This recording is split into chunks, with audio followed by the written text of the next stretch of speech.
Welcome. If you want more control over your Snapchat chats and prefer messages to disappear after a day instead of instantly, you're in the right place. In this quick guide, I'll show you exactly how to set your chats to delete 24 hours after viewing on Snapchat. Let's get started. First, open your Snapchat app.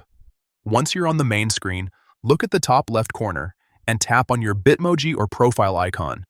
This will take you to your profile page, where you can manage your account settings and friends list.